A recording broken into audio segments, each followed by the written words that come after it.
jeu. On vous présente le dernier jeu qu'on a essayé. On commence avec Hitster, qui est un jeu d'ambiance musicale. Donc, Hitster, le but du jeu, ça va être de réussir à faire une ligne de temps de 10 cartes dans l'ordre chronologique. Pour faire ça, c'est qu'on va prendre une carte comme ça et chaque carte a un code QR. Avec une application mobile, on va scanner la carte et la musique va partir. Fait à noter, c'est que c'est Spotify, on n'a pas besoin de compte, l'application est gratuite, ça fonctionne très bien. Donc, il n'y a vraiment pas de souci à ce niveau-là. C'est vraiment, vraiment excellent. Ensuite, on écoute la musique et en fonction un peu des cues musicaux, si on connaît la chanson, bien, on va la positionner dans notre ligne du temps où qu'on pense qu'elle va. Fait que, mettons, je la positionne comme ça. Si qu'un joueur pense que je me suis trompé, il peut utiliser un de ses jetons pour venir le placer. Par exemple, si lui pense que c'est là, il va placer son jeton. Et si jamais c'est lui qui a raison, c'est lui qui va gagner la carte. Parce que la partie se termine dès qu'un joueur réussit à mettre 10 cartes dans sa ligne chronologique.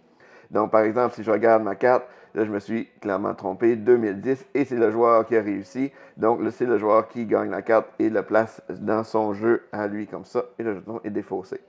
Les jetons, on peut les gagner dès que si on place notre carte au bon endroit et on connaît l'auteur, on connaît l'artiste et le nom de la chanson, on va gagner un jeton qu'on va pouvoir utiliser pour justement aller voler les cartes aux autres joueurs quand ils font une erreur, ou même à défausser 3 jetons pour gagner une carte, ça peut nous aider à progresser plus rapidement. Donc, Hitster, c'est un jeu qui met le party vraiment rapidement, juste la musique. Puis ce qui est vraiment le fun, c'est que c'est un jeu très multigénérationnel parce qu'on a des chansons très, très vieilles dans les débuts 1900 jusqu'à les chansons dans les dernières années.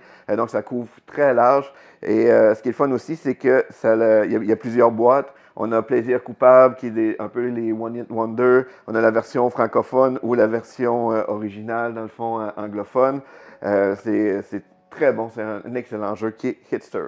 On a aussi essayé Soirée de cul, qui est un jeu pour 6 joueurs et plus, 18 ans et plus, c'est des parties de 40 à 60 minutes. C'est un jeu questionnaire, de mime, etc. Donc, dans Soirée de cul, on se divise en 2 équipes et on va s'affronter, en fait, dans différentes catégories. Le principe est super simple, c'est qu'on va avoir, soit c'est des questions, soit qu'on fait deviner des mots, soit qu'on mime, soit qu'on imite, soit qu'on prend une pause. Et la twist du jeu, c'est qu'en plus, les adversaires peuvent nous déconcentrer avec des plumeaux.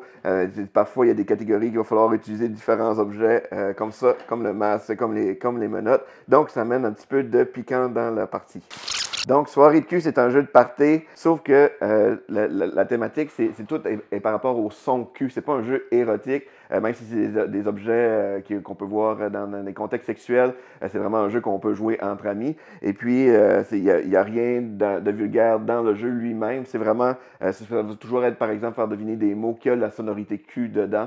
C'est pas nécessairement en lien avec l'érotisme elle-même. Donc, c'est un très bon jeu de party qui est Soirée de cul. On a aussi essayé Mind Map, qui est un jeu pour 4 à 14 joueurs, les parties d'environ 20 minutes pour 10 ans et plus. C'est un jeu de party de déduction. Chaque joueur va avoir un mot caché qui est un de ces mots ici. Fait que par exemple, le joueur vert, lui, il doit représenter le mot 2, qui va être déodorant.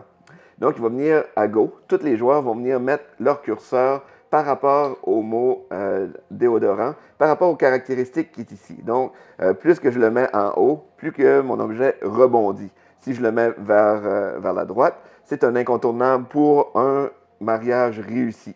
Puis, le mot qui est dans le centre ici, mais c'est juste pour nous aider, c'est un mot référent. Dans le fond, on peut se fier par rapport à une glacière. Vu que le glaciaire est dans le milieu, fait que par rapport à la glacière, un déodorant, je pourrais dire, ça rebondit peut-être un peu plus que la glacière, puis c'est quand même un bon incontournable pour un mariage réussi, donc je pourrais le mettre là. Tous les joueurs font ça en même temps, et ensuite, chaque joueur va avoir des numéros comme ça, et on va venir mettre en secret pour chaque joueur qui va avoir placé ses jetons, quel qu'on pense qui est réussi.